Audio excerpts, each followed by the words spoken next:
Good morning to all of you. Welcome to GK facts. Current में जानेंगे इस video में। देखिए आज की जो डेट है वो है 1 सितंबर 2022 और 1 सितंबर 2022 के जो इंपॉर्टेंट करंट अफेयर के क्वेश्चन है वो हम इस वीडियो में डिस्कस करेंगे। साथ में हर क्वेश्चन के इंपॉर्टेंट पॉइंट्स को भी मैं आपके साथ डिस्कस करूंगा, तो आपको वीडियो को एंड तक जरूर देखना है, क्योंकि वीडियो के एंड में मैं आपसे क्वेश्चन भी पूछता हूँ जिसका आंसर आपको कमेंट बॉक्स में कमेंट करके बताना होता है। वहीं इस वीडियो की पीडीएफ फाइल का लिंक डिस्क्रिप्शन बॉक्स में है, तो डाउनलोड जरूर कर लीजिएगा। यदि आपको कहीं से कोई क्वेश्चन ना समझ आए, किसी क्वेश्चन में कोई डाउट लगे, तो आप कमेंट बॉक्स में कमेंट करके बता सकते हैं, या फिर फेसबुक इंस्टाग्राम पर भी हमसे अपने क्वेश्चन का डाउट पूछ सकते हैं। ठीक है, दोनों का लिंक डिस्क्रिप्शन बॉक्स में फॉलो कर लीजिएगा। पहला क्वेश्चन है आज का कि वज्र प्रहार 2022 भारत और किस देश के बीच एक संयुक्त अभ्यास है जो हाल ही में हिमाचल प्रदेश के बकलोहा में संपन्न हुआ है। तो ये हिमाचल प्रदेश के बकलोहा में जो है संपन्न हुआ है, और वज्र प्रहार करके ये अभ्यास है जो कि भारत और अमेरिका के बीच में होता है। इसका बी ऑप्शन बच्चा बिल्कुल राइट आंसर है। याद रखिएगा, इसके ऊपर मैं आज 2 बजे आपको वीडियो देने वाला हूँ कि आखिर में ये वज्र प्रहार जो अमेरिका और भारत के बीच में होता है कितना महत्वपूर्ण है, किस किस कारणों से महत्वपूर्ण है, और इसमें क्या क्या होता है। ठीक है, तो इसके ऊपर हम 2 बजे समझने वाले हैं, लेकिन अभी यहाँ पर समझिए कि वज्र प्रहार 2022 भारत और जो है अमेरिका के बीच में एक संयुक्त अभ्यास है जो कि होता है। ठीक है, ये आपको याद रखना है, जिसका अभी 13वां संस्करण, ये इसका 13वां संस्करण था जिसे अभी संपन्न करा गया है। ठीक है, याद रहेगा। चलिए नेक्स्ट क्वेश्चन की बात करते हैं। तो नेक्स्ट क्वेश्चन है हमारा BWUAF विश्व चैंपियनशिप 2022 में पुरुष एकल का खिताब किसने जीता है। तो ये किसने जीता है, ये जीता है विक्टर एक्सेलसन ने। किसने, विक्टर एक्सेल सन ने जो है जीता है। इसका डी ऑप्शन बचा बिल्कुल राइट आंसर। ठीक है, विक्टर जो है इनके द्वारा ही, डेनमार्क के विक्टर है, डेनमार्क के खिलाड़ी हैं ये, और इन्होंने अभी इसके फाइनल में जो है इस चैंपियनशिप को जीता है। ठीक है, ये आप याद रखना है, काफी इंपॉर्टेंट है ना। विटिट्सर करके एक थाईलैंड के खिलाड़ी थे जिनको इन्होंने हराकर ये खिताब नाम करा। इमेज में आप जिन्हें देख रहे हैं इन्हीं का नाम है विक्टर एक्सेल सन। ठीक, चलिए नेक्स्ट क्वेश्चन की बात करेंगे।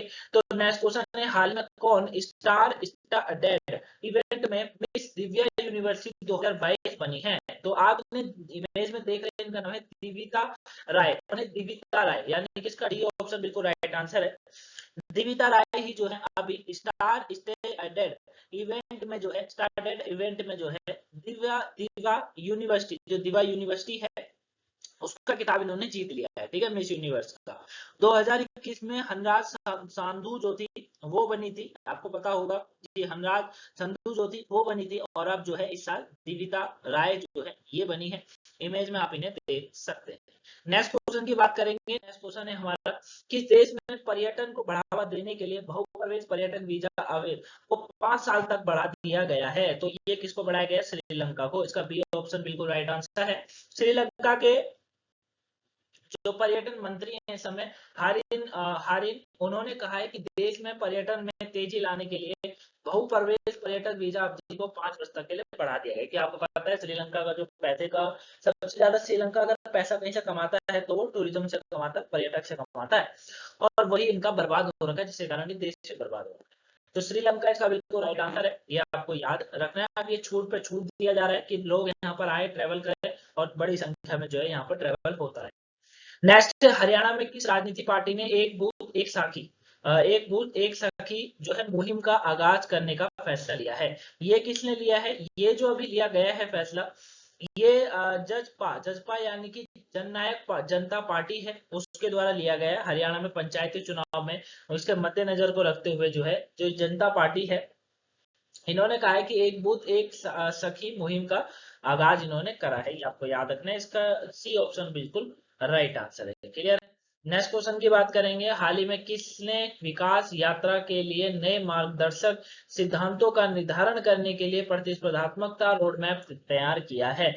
तो ये किसने किया जा रहा है, मतलब किया जा रहा है, जारी किया है। तो ये जो किया गया है वो EAC और PM के द्वारा हुआ है, यानी कि डी ऑप्शन बिल्कुल राइट आंसर है। ठीक है, अब इसको ध्यान से समझिए।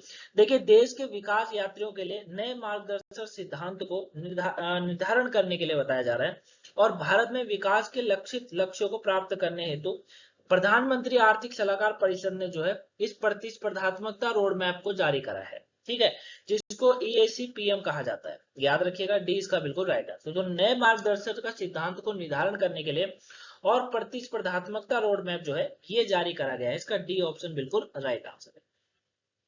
नेक्स्ट क्वेश्चन की बात करेंगे, प्रमुख पर्यटन स्थलों पर गवारी नृत्य जो है का आयोजन सितंबर में होगा। यह नृत्य किस राज्य में होता है?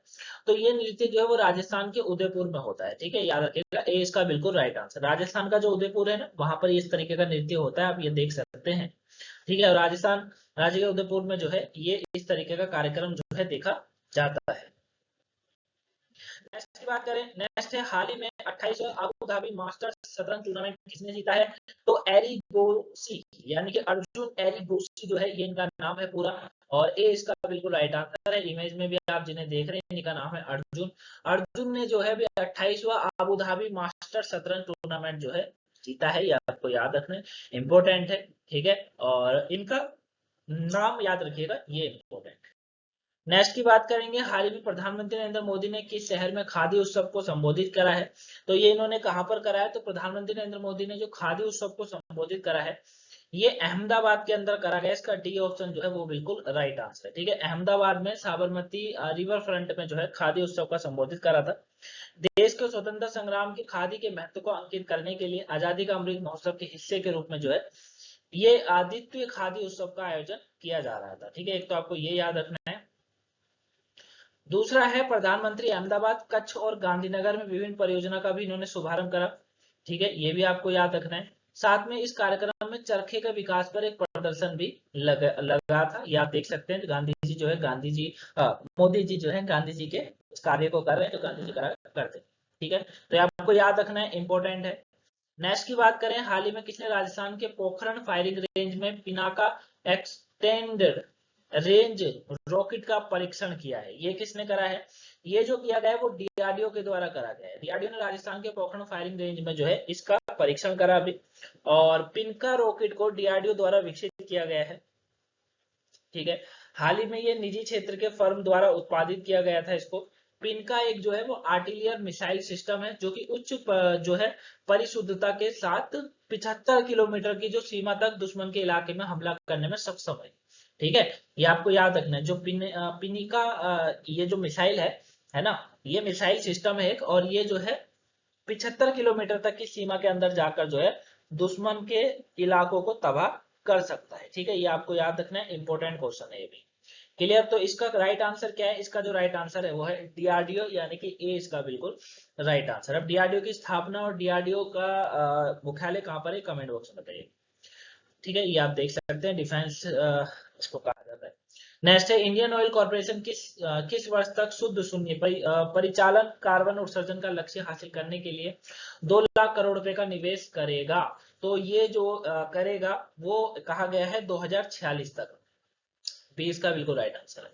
ठीक है, इंडियन ऑयल कॉर्पोरेशन जो है वो 2046 तक शुद्ध शून्य परिचालन कार्बन उत्सर्जन लक्ष्य का हासिल करने का 2 लाख करोड़ रुपए का निवेश करेगा, ये कहा गया है। और निर्धारित लक्ष्य 2070 तक शुद्ध शून्य उत्सर्जन तक पहुंचने के भारत के लक्ष्य के अनुरूप ये कार्य करेगा। 2 लाख करोड़ रुपए से अधिक का निवेश से कार्बन डाइऑक्साइड उत्सर्जन को कम कर लगभग 0.7 बिलियन मीट्रिक टन बताया जा रहा है कि प्रति वर्ष करने में मदद मिलेगी। ठीक है, इंडियन ऑयल इसका राइट आंसर है।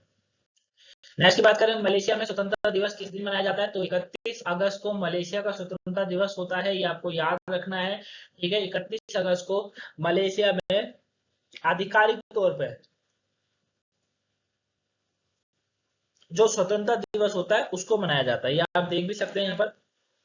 ठीक है, सलामत हर मैट्रिक का ये इस तरीके से होता है। यहाँ पर मलेशिया का स्वतंत्रता दिवस 31 अगस्त को मनाया जाता है। कल के क्वेश्चन के आंसर की बात करेंगे, कौन लुसाने डायमंड लीग 2022 जीतने वाला पहला भारतीय खिलाड़ी बना है?